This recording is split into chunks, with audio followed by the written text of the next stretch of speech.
It's a week of a lot of exciting speakers, so I will do my best not to ruin it.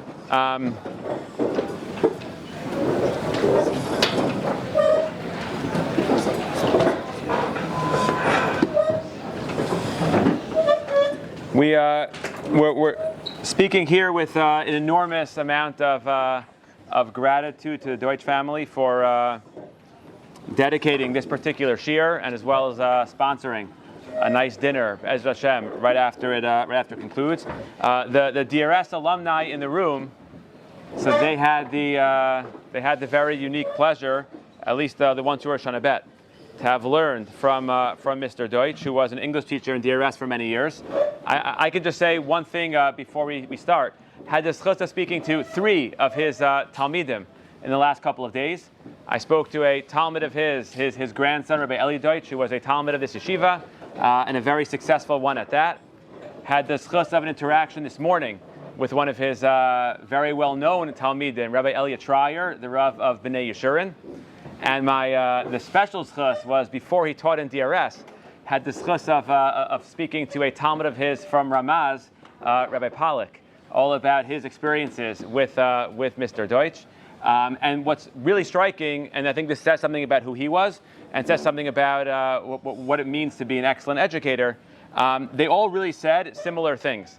They spoke about someone as a teacher who could interact with a wide range of students, those that were incredibly intellectually gifted and engaged, those that perhaps a little bit less so, and that the way he was able to interact with them, not only in the teaching in the classroom, but a certain kind of influence to an easy-natured, sort of an easygoing kind of a personality in many ways, a sharp-witted humor, and the capacity to make people, wherever they were, feel immensely comfortable. And that also, when we speak about what it means to engage in chinuch, so there's a chinuch which takes place in the formal act of giving over Torah, and there's a chinuch which takes place beyond just sharing content. And he is a person that was interacting in the general study sense, but deeply, deeply passionate about it. Even when he was working for many years in the jewelry business, still dedicated real time to teaching, because that was a real passion of his, something he believed in very, very deeply. And these words should be le'ilai nishmaso. Okay, we're talking about a fascinating thing, and it happens to be what we're going to speak about, I think, is incredibly relevant and important, especially at this stage in the year when we are somewhat towards the beginning of our time here in Eretz Yisrael, be it if we are Shana Aleph, Shana Bet, or perhaps even beyond. When you talk about great educators, so the first pasuk which comes to mind, I think, for many, that a person is supposed to educate the way it's often understood, the way that many Rishonim understood it. Chanukh lenar al pi darko means that the way education is supposed to take place, I am supposed to educate each person according to where he is at, according to his own pathway. That good chinuch doesn't involve everyone doing the exact same thing. Good chinuch involves an element of Chanukh lenar al pi darko, al pi darko. That's why, as we referenced before, the capacity to speak to those that were very, very into the content and subject matter, and also to be able to speak to those that were not, and each person finding their own particular pathway about the way exactly it is, the way it's supposed to work, Etzem, the fact that there is something called Chanukh lenar al pi darko, presumably is tied to something else. And that is that we daven all the time on Shabbos and Yontif, B'sein chalkenu b'sorasecha. We daven all the time that we should have our own portion in Torah, that we should have a unique portion in Torah. Because we have different chalakim in Torah, because we all have different pathways in Torah, that's one of the matirs, that's one of the reasons why there could be Chanukh lenar al pi darko.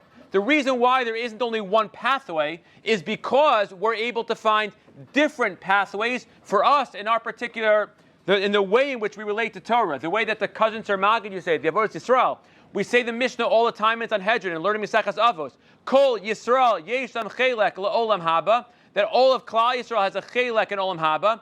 So the cousin Sir Magid pointed out that's not what it actually says. It doesn't say Kol Yisrael Yesham Chelek Bi-Olam Haba. It's Kol Yisrael Yesham Chelek Li-Olam Haba. Because each and every one of us has a pathway to Olam Haba. Not that I have one in, but I have my own pathway. Kol Yisrael Yeshlem. We all have our own pathway for the way in which we are supposed to eventually enter into Olam Haba. There's something individualized about our Talmud Torah. There's something about us finding the place in Torah that is our place, a place in Torah that we're supposed to succeed in, a place in Torah where we can find dafka our chelek, and that in and of itself is important to explore and important to understand. What I want to try to do is really divide up everything I say into two chalakim. I want to make it somewhat practical in terms of our own relationship to Talmud Torah. I want to speak about, on the one hand, what exactly this means.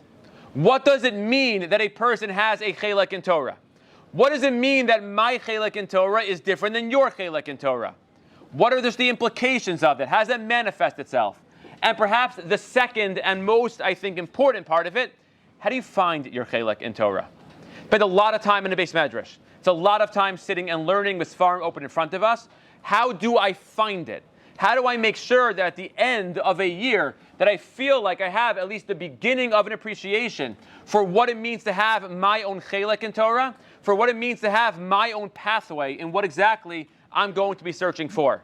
Now, on one level, it is somewhat odd to be speaking about this in the context of a yeshiva, in particular in a yeshiva that has the daily schedule that we have. Because if you look at the schedule and you look at what we do for so much of the day, this is not the schedule that I would have envisioned for a yeshiva predicated on find your chelek in Torah. I have a davening in the morning at a set time, following which I have a halacha seder. There's a recommended limud during halacha seder. I then have an Ian seder. During my Ian seder, I am given, I think for Kimat all the shiurim here in this yeshiva, I'm given a set amount of mikoros. I'm given certain things to be able to learn. And then I go to a shiur. It's all on. We're all learning the same thing. This is not exactly the model. We'll speak in a second of V'sein Chalkein. Like, you're all learning the same thing. And then we have, after we have a Musar Seder, a little bit more independence, but we're all learning on some level Musar. And then we're learning Bekiyas, all Bab Mitzvah. All pretty much, despite some frustration on my end, all pretty much the first parak of Bab Mitzvah. This is, and now you're all, I don't know, you're all here right now. Same guy talking. Tomorrow, Be'ez Hashem, you'll hear of Judah. Tuesday, you'll hear of Hartman. There's something special about the people you're here, at least over the next 2 days. But this is not, what does that mean that a person has their own chelek in Torah? What does that look like? Like, what exactly is that really all about? So a few Mikoros, there are some sheets floating around, not nearly enough, I apologize, but a few things that are there. The Sefer Chasidim, written by one of the great Rishonim, Rabbi Yehuda Chassid, who points out, Chanuch l'nar al pi darko, in terms of what does that mean that I have my own pathway in Torah, the content of what I learn. He writes as follows, Im tireh sheyitzlach b'mikra, let's say you're a Tanakh guy. That is your area. V'lo b'talmud. Gemara is just not your thing. So al tirchok lo lelamdo Talmud. Then don't force someone in chinuch to start learning Gemara. They're a Tanakh person. Let them learn Tanakh. V'im yavin b'talmud. And if they're a Gemara guy, so then al tirchok also lilmod mikra. Then maybe don't learn psukim the same way. It looks like from this comment that part of a chelek, part of a derech is find the content that you are on some level attracted to. Rav Shechter, in the Hakdama to his Sefer Eretz HaTzvi, V'sein Chalkeinu B'Sorasecha, quotes an unbelievable Maimar Chazal. There is an Isser Doraisa, some of us learned about this last year a little bit, called Hasagas Gvul. Now what we typically think as Hasagas Gvul is not what the Torah really meant. When we say Hasagas Gvul, so often we mean there's a pizza store open over here, another store wants to open a pizza store right nearby, and exactly, is that permissible, is it not permissible, how exactly that plays itself out. That's not what the Torah means. The Torah actually means that if I am going to move boundaries between our homes, I live here, you live there, so I decide that over time I'm going to slowly move my boundary over a little bit to make my home, my field, a little bit larger. That's Hasagas Gvul. Chazal and the Sifri tell us another example of Hasagas Gvul. The other example of Hasagas Gvul is if I mix up the names of two Chachamim. If I would say about Rabbi Lazar Shita, that is the Shita of Rabbi Yehuda, or Rabbi Yehuda's Shita is the Shita of Rabbi Lazar, then that is a violation of Hasagas Gvul. What does that mean, Hasagas Gvul? Why is that Hasagas Gvul at all? What's so problematic about that at all? So part of it is as follows. So just with Shechter, we'll drop off a little bit. But part of it is as follows. The same way when it comes to Eretz Yisrael, So you have your nachala in Eretz Yisrael. I have my portion in Eretz Yisrael. The Gemara tells about Basra, the Urim V'Tumim came along and gave us our portion in Eretz Yisrael. It's my chelek. When you try and take away from my chelek, you're encroaching on my domain. That's problematic. That's not beseder. That's not okay. However, not only is that true when it comes to Eretz Yisrael, but the same thing is true when it comes to my Torah. My Torah is something which is designated for me. I have a chelek in Torah which is mine. And that chelek of Torah is really tied to who I am. And you have a chelek of Torah tied to who you are. And says, Shachter, that's Pshat in the Maimer Chazal, it's Asagas Gevul. The same way I can't encroach on your boundary, Legabe, your Nachla in Eretz Yisrael, I can't do it either when it comes to Torah. Because Torah, your Torah is yours. And it has to feel like it's yours. It has to belong to you. And it's wrong for me to steal or take your Torah in that way. But how far does it go? It's a sefer that I am very, very fond of. The Piazetzner Rebbe, the Eish Kodesh. So learn the sefer a little bit on Wednesday mornings. Many of us are aware, because of the Shul Eish Kodesh and other kinds of places, that the Piazetzner passed away in the Warsaw Ghetto. He was a giant of a person who wrote a bunch of different svarim. One of his svarim, Eish Kodesh, his drashas from the Warsaw Ghetto. If you want to see what it means to be a person suffering in that way and able to discover Torah and uplifting Torah there, the sefer Eish Kodesh. He wrote a sefer also called B'nai Machshava Tova. It's a small kuntris, teaches you how to focus and think on things in a developed way. He was amongst all tzaddikim, maybe with Rav Kook as an exception, the person I'm aware of that spoke the most about imagination. He was very into learning how to imagine things and the role that could play for you. But he wrote a diary. We have a variety of Gedol Yisrael that wrote autobiographies. Biographies about themselves and what they went through. Some of them very nice, a few of them a little bit racy, and some of them I think really, really intriguing. The Piazetzner wrote what's called a spiritual diary. He wrote down his hargashas, his thoughts about Avodas Hashem and where he really is. And he says something astounding about what he believes a person's chelek in Torah could be. This is something to strive for and to daven for, as we'll see in a minute. It is absolutely astounding. He writes as follows. Derech HaRambam Zal Lemashal. Let's say I gave you a Makoro sheet. And let's say you've been learning a while. And I gave you a Makoro sheet and we played a game. I will not tell you who the author of that particular source is. I won't tell you who wrote it. But you have to make an educated guess. You have to make a guess as to who wrote that. And I gave you a Rambam, and I gave you a Tosfos. And I said to you, again, elaborating a bit on the Tzavas, can you match up? Can you figure out which one is Rambam and which one is Tosfos? So many of us would probably guess correctly. Tosfos says things like, V'im Tomar, V'yesh Lomar. They quote different Gemaras and ask questions in that way. Rambam doesn't. Rambam is somewhat of a more basic Hebrew. Rambam does not quote sources the same way. If I gave you a Rambam and I gave you a Tovos, you could probably identify. Now imagine you're a Tanakh person, and I gave you a Pasuk, and there was a Mikras Gedolos in front of you, but none of the names of the Sfarim were there. And you ask this guy who spends a lot of time learning Chumash, can you match up with who you think the author is of each part in that Mikras Gedolos? So I'd say, that looks like Rashi a little bit. It's short, and there are gematrias. Maybe that's the Bal HaTurim, for those that are familiar with these Sfarim. You would see another, maybe it's a Chizkuni, I don't know, that'd be a little bit of a fancier guess if you could pin that down. A Ramban, maybe. An Or Chaim or Kliyakar. You could begin to make a guess, but you could imagine that there are people who are absolutely amazing at figuring this out. The great Moshe Kopel, who is a Talmud Chacham and a scholar in Efrat, developed a computer program where you can give him any text and he will assess authorship of the text based on just the text itself, comparing it to other person's writings. So there are some Sfarim that were published anonymously. So he was able, through there, to identify who the author of those Sfarim were. Because if you really know everything about them, the way they communicate and the way they write, so you're able to sort of go in that particular direction. There are Gdol Yisrael even today that originally published under a pen name.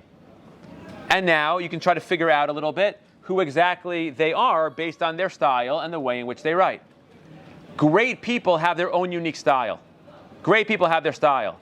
If you hang out a little bit in Lawrence and you daven around Rabbi Yossi Zakatinsky as an example, and you look at his Sfarim, it is not that complicated. If you're holding enough in his Sfarim to open them up and within 90 seconds make an educated guess, it's his Sfarim. Because there's a style and the way that he writes. That's what you find by many great people. Writes a Piazetzner as follows: V'lo arze levanon ke'elu levad. Not only these Torah giants are able to have that style, rak gam kulanu anachnu. Each and every one of us, azovekir, es tsuraso v'dyuknu hamiyuchalo. Each of us, in our own style, in the way in which I like Torah, in the way in which I communicate it, al kol echad legalos. We can all reveal that. So if someone was listening to a Dvar Torah, or they were reading it, they could say, wow, that must be his. Because that's how he speaks. That's the kind of Torah which he likes. That's the way in which he does it. There are so many Sfarim in Meseches Baba Kama. So many Sfarim in Meseches Baba Metzia. But if you knew a little bit, you were more familiar, so you would say, wow, that's Reb Nachum. And you could say, that's a Ritva. And there are people that do this, and that's not only for them, but it's for all of us. So suggest to Piazetzner, that's what we daven for. V'sein chalkenu b'sorasecha. I want that. I want that kind of Torah. I want a Torah that is distinctly mine. Ki b'toras Hashem chefzo, pasuk in Tehillim, Gemara notes in a few places, it's Hashem's Torah, but uvisoraso yehege, it can become uvisoraso your Torah. It begins as Hashem's, it becomes yours. But I have to be kona it. I have to make it mine. I have to find and discover a chelik in Torah that is distinctly mine. How do you do it? How do you find your chelik in Torah? So I want to speak about 4 different ideas about how a person discovers what their Torah exactly is. I'll stop at about 7:26, if that is okay. Anyone that wants to emotionally prepare for that experience, about 7:26. I may stop a few minutes earlier, but as Hashem Neder, I will not stop after that. There's a Gemara in Meseches Avodah Zarah. This is actually amazing. It's a line that many of us know, but it's actually written 2 different ways in the Gemara there. Ein Adam Lomed Ella. Let's finish it. How do you say it? B'makom shalibo chafetz. Ein Adam Lomed Ella b'makom shalibo chafetz. That is actually not how it's written the first time in the Gemara. That's the second time. That's how most quote it. Anyone know what the Giris is originally? Ein Adam Lomed Ella mi makom shalibo chafetz. Does that matter? Mi makom or bim makom? So the Marsha claims it does, as does everything we know about Hebrew grammar. There's a difference between mi makom and bim makom, and let's try and identify it. The first, look as an example at the Meiri there in Meseches Avodah Zarah. Says the Meiri, Lo'olam lo yaskil adam. A person should only start learning Ella b'makom shalibo chafetz u'la'olam yegorei tzchila. Mi makom means la'olam lo yaschil. A person has to decide sometimes what they're going to learn. I don't know. You're sitting down. I used to, before COVID, so the Beis Medrash was sectioned off differently. Shana Aleph was on this side of the Beis Medrash. Shana Bet was on the opposite side of the Beis Medrash, and the middle were the Israelis. If you want to get really into things, where these mechitzas are right now is where the Beis Medrash closed at that point in time. The yeshiva, and not only was it not full, there were 2 large conference tables, like right here, that were really just there, I think, to take up space. So it would feel a little bit more full. So Baruch Hashem, the place is growing a bit. I used to learn there. In that back corner is where a lot of the Musar Sfarim are. So the first couple days of Musar Seder, so you always come over, and a person is figuring out what Musar Sefer to learn. This is before we had those nice sheets, level of challenging Hebrew, whatever's on those sheets. Got to figure out what it is that you want to learn. Mi makom shalibo chafetz is identifying where do you want to start.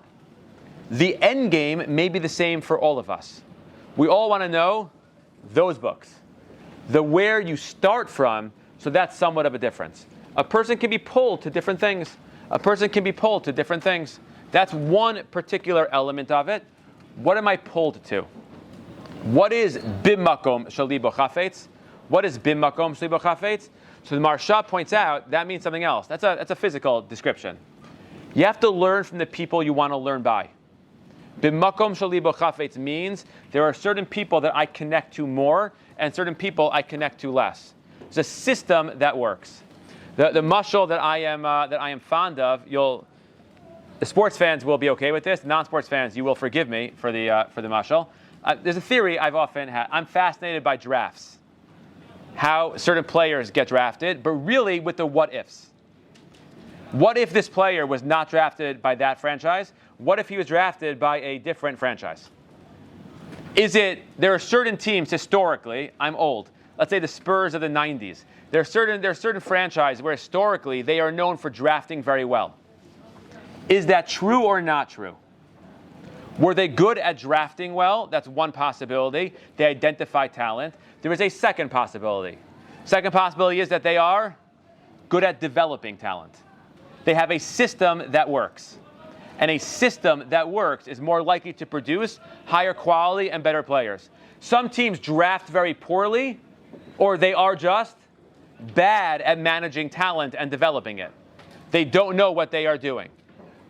Part of success in Talmud Torah, which is part of the Ein Adam Lomed Ella Mimakom Shli Bo Chafetz, Ein Lomed Ella Bimmakom Shli Bo Chafetz, is finding the place and the system that you believe will work best for you. Some systems don't produce. Some systems don't produce excellence. I am fond of the stat, have not referenced this in years, but if you're a fan of the Olympics, you would think on some level, if you knew nothing, you would think for a second that gold medal distribution should be associated with population size. A very small country should have very few gold medals. A very large country should have more gold medals. They are, after all, very, very large. And yet, despite that, there are some massively large countries, nice-sized countries, that are not that successful at all come the Olympics. Bangladesh. That's a country, no? They ever get anything? I'm not sure. Why are some countries so large, huge populations, and yet so incredibly poor when it comes to sports? Answer is pretty clear. They have no system. It is not a system that produces. Mimakom, bimmakom shli bo chafetz is finding a system that you believe will actually work for you. V'sein chalkeinu b'sorasecha. Chazal are telling us, how do I find that system? I'm pulled to it. I'm there and I like it. I'm there and I'm attracted to it. I'm there and I feel like I'm developing and I'm growing. That is something which is amazingly, amazingly chashuv. I'm pulled to it on some level. I'm pulled to a system and I know the system works. That already tells me something incredibly, incredibly powerful. Incredibly powerful. Reb Tzadok, in the Pri Tzaddik, Tzadok was one of the great Chassidish Rebbes, not really a Rebbe classically in the same way. Passed away in 1902, a fascinating figure. Did not grow up Chassidish at all. People know the story? It's good. 3 minutes. It's an unbelievable story. Not inspiring or feel good. Is that okay? None of that stuff. Reb Tzadok actually was not a chassid at all. There were rumors spread about his wife. The rumors were spread that his wife was not behaving according to the standards of a tznius princess, I guess you would say, and was not really there, and he wanted to divorce her. Apparently rumors were not true, and she would not take a get from him. She would not take a get from him. So Reb Tzadok went around to get what is called a heter meir rabbanim. Heter meir rabbanim is that me'ikar adin midoraisa, you're allowed to marry more than one woman, but there's a chayrim of Rabbeinu Gershom not to marry more than one woman. But if you get 100 rabbis, different discussions as to how it goes, heter meir rabbanim, if you're able to get one, so then you're able to take a second wife. So he went traveling to different gedolim to be able to get a heter meir rabbanim. He went to the Divrei Chaim, the Sanzer Rebbe. I believe Sanzer Rebbe told him, don't go through with this. If you do, you'll never be zocha to have children. V'kach hava. That's why one of his svarim, we're going to quote in a second, called Pri Tzaddik. Pri, the peiros, This is the peiros of the tzaddik. It's what came from him because he had no biological children. When he stops by Ishbitz, by the Mea Shiloach, who's the great-grandfather of the Redziner, that guy. So the more that's all there. So he becomes a chassid when he stops by there. So in Pri Tzaddik he speaks a little bit, and he has an amazing ha'ara about how a person finds V'sein Chalkeinu b'Sarasecha based on a ha'ara in our davening. In our davening, in a way, I believe that if we think about it when we daven, there's a lot to say for it. Elokeinu v'Elokei Avoseinu. Ritzei b'mnuchaseinu. Katshenu b'mitzvosecha. V'sein Chalkeinu b'Sarasecha. The third thing we daven for is V'sein Chalkeinu b'Sarasecha. Says Reb Tzadok, the first two things on that list, if you do those well, that will help you be able to find your chelek in Torah. It's a build-up and a process. Kadosh Baruch Hu ritzei b'mnuchaseinu. Katshenu b'mitzvosecha. V'sein Chalkeinu b'Sarasecha. If you do ritzei b'mnuchaseinu, if you do katshenu b'mitzvosecha, so then you'll be able to get v'sein Chalkeinu b'Sarasecha. Okay, what are those things? What exactly are we referring to? Ritzei b'mnuchaseinu, he points out, is a reference. We're saying to HaKadosh Baruch Hu that Shabbos is something we believe in very, very deeply. A person keeps Shabbos well, he suggests, he doesn't explain why, but if a person keeps Shabbos well, they'll have an easier time finding their chelek in Torah. Why is that so? What's the rationale for that? Why would Shabbos be a good entrance point to be able to find your chelek in Torah? So I think the pshat is as follows. Tzadok explains similarly, Katshenu b'mitzvosecha. If you're Mekayim mitzvos well, but not just on Mekayim mitzvos, it's Katshenu b'mitzvosecha. I become kadosh through your mitzvos. I will be able to find my chelek in Torah. Why is that so? Following, I think, very, very beautiful idea. The world is very, very loud. The world is very loud. A lot of information that's bombarding us all of the time. Imagine, this is not even imagining, but this is not a broader conversation about phone usage. I assume my screen time can compete with the vast majority of people in this room. If you look at people sometimes, just throughout their day, when people are bored, instinctively what they do is they go and they look at their phones. We feel a degree of anxiety at times. There's always things to do. And when there aren't things to do, we try to find things to be able to do. What is Shabbos? So Shabbos, Chazal tell us, is ki'ilu kol malachtecha asuya. Shabbos is a time where we're able to become. Shabbos is a time not only of an Isser malacha, but Shabbos is a time where a person is supposed to cultivate an emotional experience. Ki'ilu, they are all good. Ki'ilu, it's all good. As one of the great tzaddikim used to say, the difference between simcha and oneg, Yontif has simcha, oneg has Shabbos. Simcha involves acquiring something new. Ein simcha el bebasar, ein simcha el beyayin. I need more meat. I need more wine. It's gifting jewelry, gifting presents. Simcha involves something new. Oneg is learning how to appreciate that which you already have is great. Shabbos does not require anything extra, anything new. It's about learning how to be shalem and good. One of the challenges in finding our own chelek in Torah is not spending enough time just thinking ourselves. Not spending enough time just having a little bit of calm serenity in our lives. Of being able to take a step back and ponder and think. They say that Rav Hutner once saw someone going on a sheirut, let's say, on a Friday. And he was holding a sefer on that sheirut. It's a well-known maisa. You can take it in its proper context. And Rav Hutner said to the guy holding the sefer, he said, if you're always holding a sefer, so when will you ever have time just to sit and think? Because sometimes it's great to learn, it really is, but there's a chachma in knowing how just to sit back and ponder. How to find time where things are somewhat less busy. Ritzei b'mnuchaseinu, Ribono shel olam, can our menucha on Shabbos be the kind of menucha that accomplishes what it's supposed to accomplish? Where I can feel calm. I can have a good late night conversation with someone, talking about ideas. I can just sit with a sefer and think a little bit about what's there. Shabbos is very, very helpful to go through that, to develop a person's own relationship to Talmud Torah. I think another thing also about Shabbos,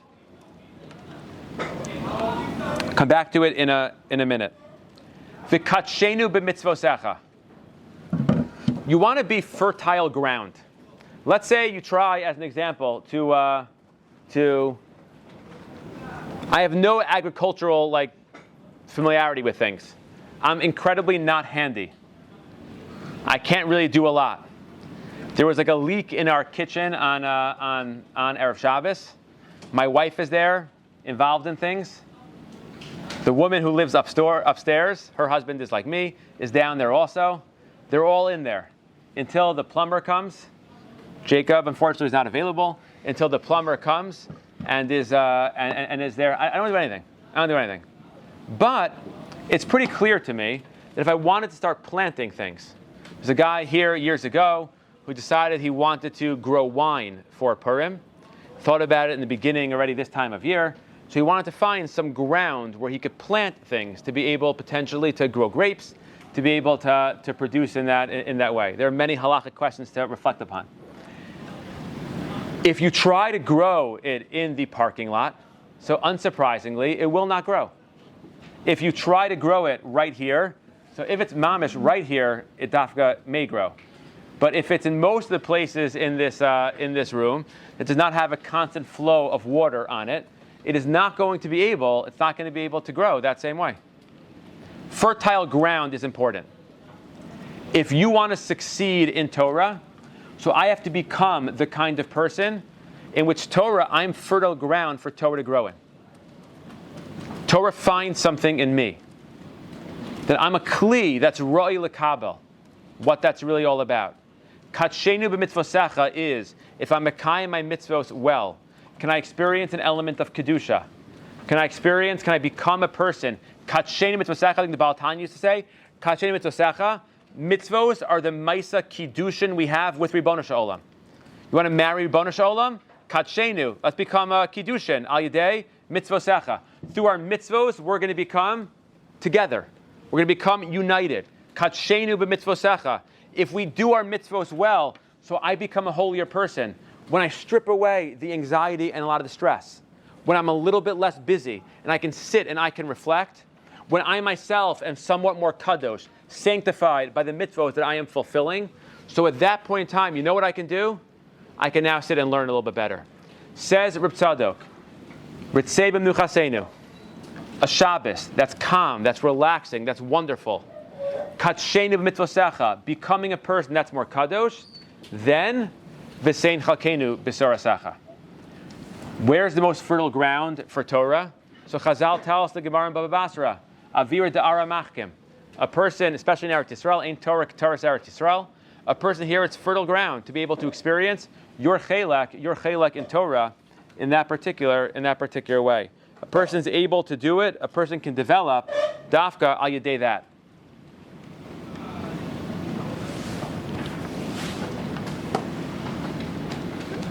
It also isn't as hard. It's not as hard as it feels to find your chelek in Torah. You may have friends like this. You have any friends? People do this. They send out weekly divrei Torah, like through email or something, or like a WhatsApp channel, whatever they're sending it out through. My broadcast, whatever you're sending it out to. So there are people that they could be your friends, and then you could, if you read it and didn't know he sent it, assuming that you actually ever read what gets sent out in those things. So if you read it, you may know this is him. Wow, he quoted Nesiva Shalom, that's so him. He quoted this, it's so him. Of finding a chelek in Torah which actually belongs to you, it's much easier. The Gra said something astounding. There's a Gemara in Maseches Megillah that many of us know. Yagasi umatzasi ta'amin. If a person says, I worked really hard and I was not successful in learning, I'll ta'amin, don't believe him. If a person says, I didn't work that hard, and I found Torah, so I'll tamin. But if you say I worked hard and I found Torah, tamin, we're going to believe you. Point at the Gra, something astounding. What does the Gemara say? Yagasi umatsasi tamin. How do you describe what it means to be successful in Torah? Says the Gra, umatsasi. It's a mitzia. We're learning Ela Mitzias. All we're doing when it comes to Talmud Torah, says the Gra, we are searching for a mitzia. What does that mean that we are searching for a mitzia? So the Gra, it's in the Divrei Eliyahu in Maseches Kelim, the Gra makes the following suggestion. A mitzia, we're learning these sugyas, is an item that's already in existence. It is there, just I can't find it. I'm not creating anything from scratch. I lost something. There's a mitzia. There's something here that I can't discover and I can't. When you find it, it's much easier because all I'm doing is finding something that already is deep down inside of me. All I'm doing is finding something I am destined to be able to find. All I'm doing, Yagasi Matsasi, you ever hear a word sometimes? You can hear this sometimes. You should be zocha to experience this. You hear a Torah sometimes, and it lands correctly. You feel like you have an idea, feel like you found something good. You discovered something, not only in the Torah, but it resonates. It connects in a deep way to who you are.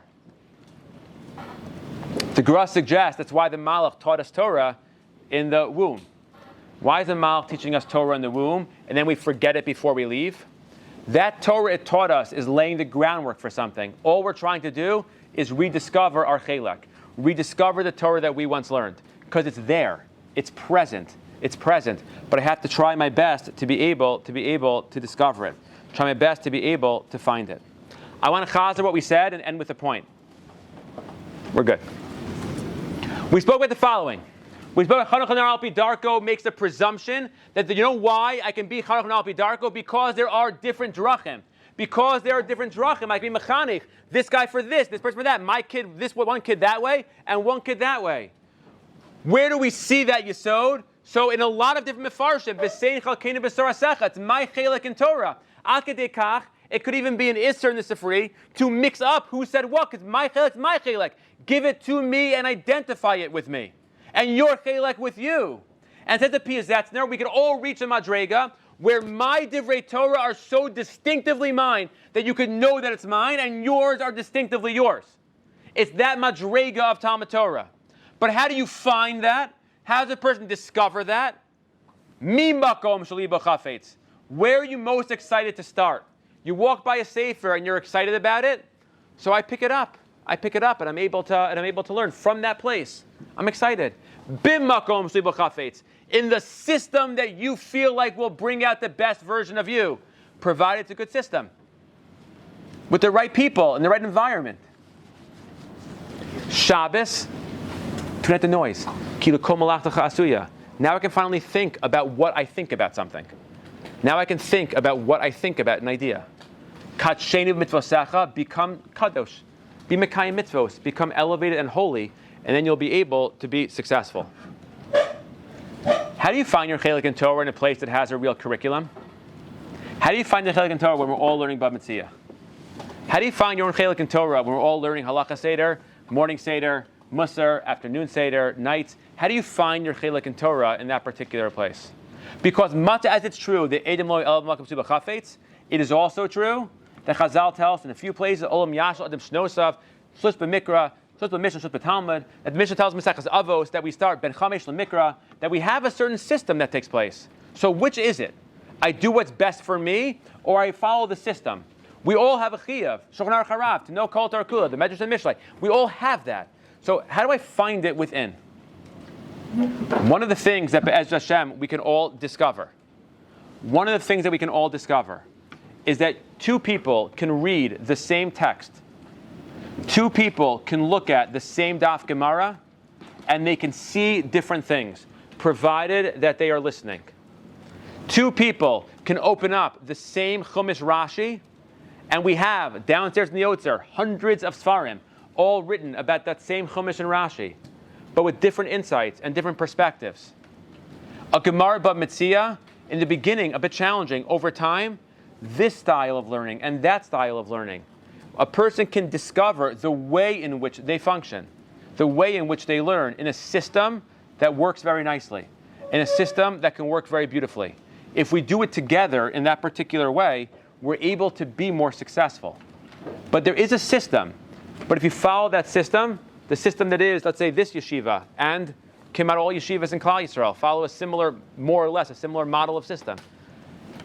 It produces people that are thinking, if you take out the time to think a little bit.